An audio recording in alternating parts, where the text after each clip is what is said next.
A choice is an act of selecting or making a decision when faced with two or more possibilities.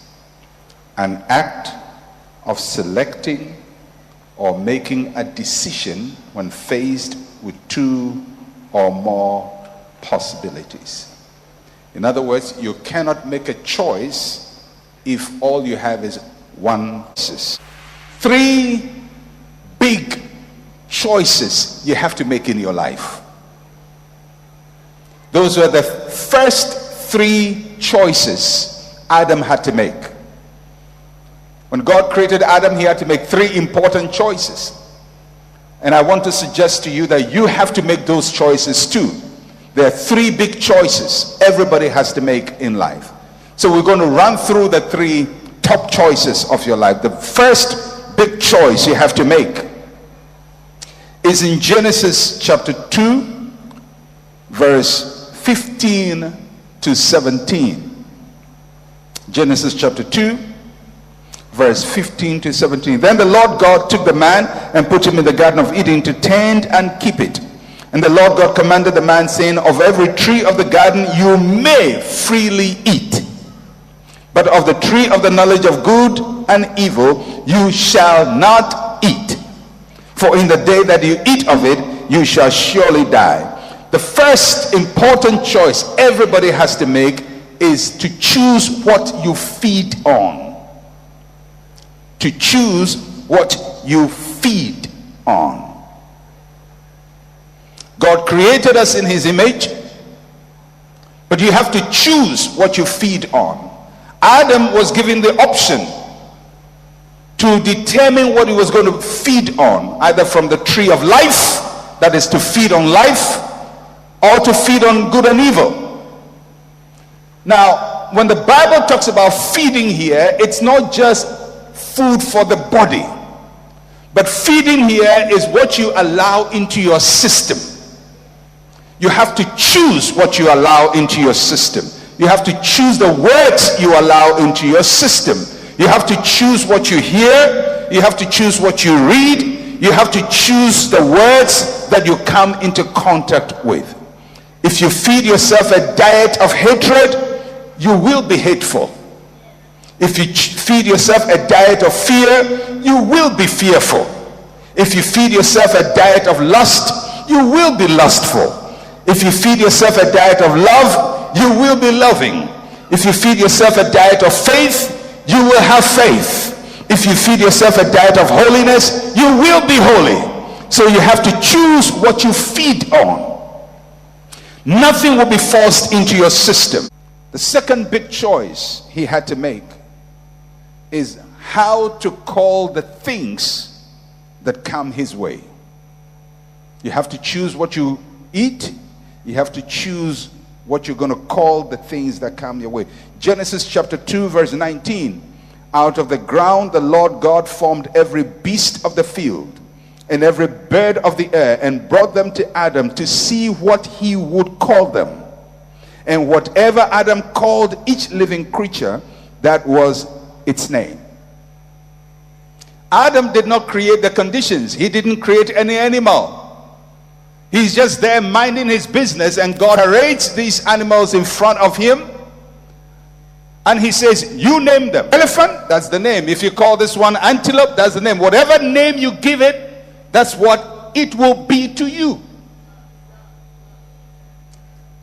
You have a choice how to call the things that come your way in life. In life, there are things that will come your way you don't control. You don't control your parents who gave birth to you. You didn't choose your parents, but you have to choose what to call them. You can't control your nationality to a very large extent, but you have to determine how to call it. There are some things that may come your way. It may be trouble, it may be tragedy, it may be difficulty, but you must determine how you call it. When I was a young boy, at the age of 15, my mother died. The next year, At the age of 16, my father died. I had to choose what I'll call myself. If I call myself orphan, I'm going to be orphaned for life.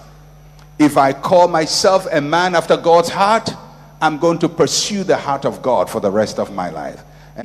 If you lose your job and you call yourself jobless, that's what you've described yourself, and so shall it be. You may lose your job. You may lose money. You may go through tragedy, but whatever comes your way, you have a choice how to label it. Because the label you put on your experiences will brand your experiences in your memory and in your lifetime. You have a choice what to call the things that come your way. Abraham was told, go sacrifice your son Isaac.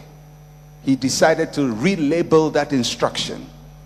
He said, I'm going to the mountain to worship, and me and the boy are coming back. Somebody else would have said, well, this is the last day of your life, Isaac. We're going to the mountain, and you'll not see mama again, and you'll not see daddy again. Say goodbye to the dog, because you're not coming back to the dog.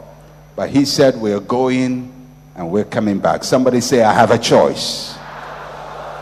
If you call your marriage a prison, it will be a prison to you. If you call your husband a tiger, he will pounce on you. If you call your wife a witch, she will feed on you. You have a choice how to label the things that come your way. Somebody say, I have a choice. If you choose to call Africa third world, you will be third in everything. And this is the kind of third where there is no fourth. And the third big choice Adam had to make, was he had to choose whom to welcome into his life. You choose whom you welcome into your life. Genesis chapter 2 verse 21 to 23. And the Lord God caused a deep sleep to fall on Adam, and he slept, and he took one of his ribs and closed up the flesh in its place, and the rib which the Lord God had taken from man he made into a woman. Then he brought her to the man, and Adam said, this is now bone of my bones and flesh of my flesh. She shall be called woman, because she was taken out of man. Now God did not force Eve on Adam. God just paraded her and says, that's it. Adam had to make a choice, either to welcome him into his life, or her into his life, or reject her. That's his choice. He's not forced to accept her. So when God presents this woman, he makes a choice and says, I want this person in my life. She is now bone of my bone, flesh of my flesh, by my choice, not by the will and the imposition of God. You have a choice whom you allow into your life. May I just tell you this, that friendship is not by force. Friendship is not by force. And anyone who wants to be your friend by force most likely has an agenda that is not in your interest. And don't feel bad if somebody wants to befriend you and you don't feel like befriending them now, because you have to determine who is coming into your life and who is exiting out of your life. Don't open your life to everybody to enter, because some people will come to your life and mess you up. When people enter your life, they enter with all that they have and all that they are. If they are wicked, they enter with wickedness. The people you choose to allow into your life. Because when you make a decision, when you're going to consult those people, they are the gatekeepers of your wisdom. If you are a woman, for example, and somebody comes to tell you, well, I saw your husband is having an affair with another woman, Sister Margaret, somewhere there. When you hear that information, your heart is going to start boiling. Then you start devising mischief. So all kinds of ideas are going to come into your mind. I'm going to face Margaret and I'm going to spray pepper into her eyes and I'm going to give her dirty slaps. All kinds of ideas are coming through your mind. You're processing them because they said Margaret is having an affair with your husband. You have no proof, but that's what you've heard. Now, after you've processed all your anger, you're going to bounce off your idea with whom you have allowed into your life. So you're going to ask somebody close to you and say, this is what I've heard that my husband is doing, and I hear Margaret is responsible. What should I do now? If that person is not intelligent, they're going to say, let's go together and let's give her a beating. At that time, you have decided your destiny. Now, if you talk to another person, that person would say, by the way, have you cross-checked? Have you verified? Do you have a second opinion? The person who tells you that will help you to think through. It may be true, it may not be true, but now you have somebody who has given you wisdom to process information right. You have to choose who comes into your life and who exits your life. If you are an angry person, don't get angry people around you. It's a bad combination. It's petrol and fire. If you're temperamental, get a level-headed person. If you're level-headed, get somebody who is more aggressive in life. Because if everybody around you is level-headed, you have an idea, they say, no, I don't think it will work. I don't think it will work. Because all your friends are afraid to take a risk. So you have to choose who you bring into your life. Adam chose a woman, the opposite, not another man into his life. A woman. And in the physical sense, that is right. But it also means that most of the people you bring into your life must be people who complement you. People who complement you. People who add to your life. People who complete your life. If you bring in everybody who is like-minded like you, there's going to be serious distortion of perception. Because everybody's going to see it the way you see it, and nobody gives you the option to see the other side.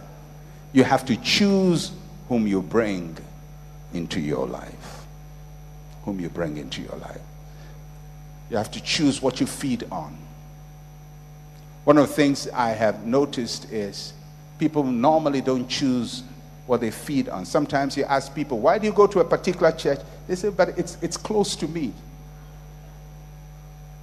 So if you're hungry and all the restaurants around your home are selling cockroach fried and sauteed cockroach and parboiled cockroach, and the other is selling kebab cockroach. Now, are you going to say, well, all these restaurants around me serve cockroach and I'm hungry, so I'm going to eat it? No, you're going to bypass them and go to where the meal is served to your satisfaction. So if you can do that for a restaurant, why don't do that for your spiritual food?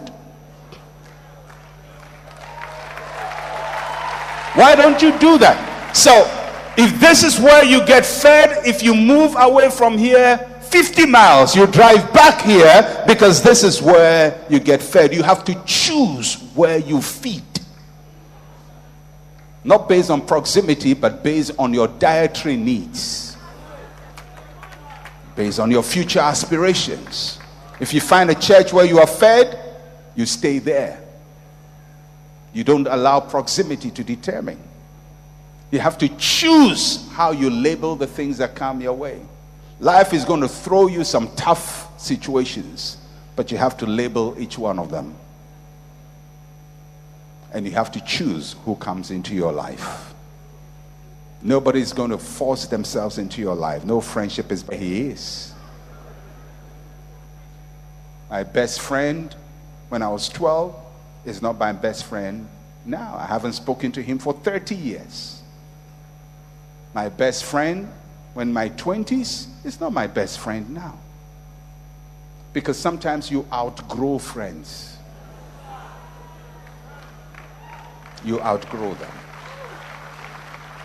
You can keep them for nostalgic purposes.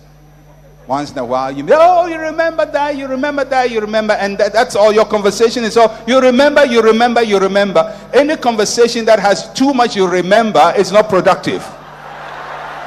Because you don't live life based on the past you remember. It's on the future you are going to. So you have to choose whom you allow into your life. If God brings you a mentor who is good for you, even if he disciplines you, you allow him into your life. Then a praise singer who is going to praise your weaknesses to your downfall.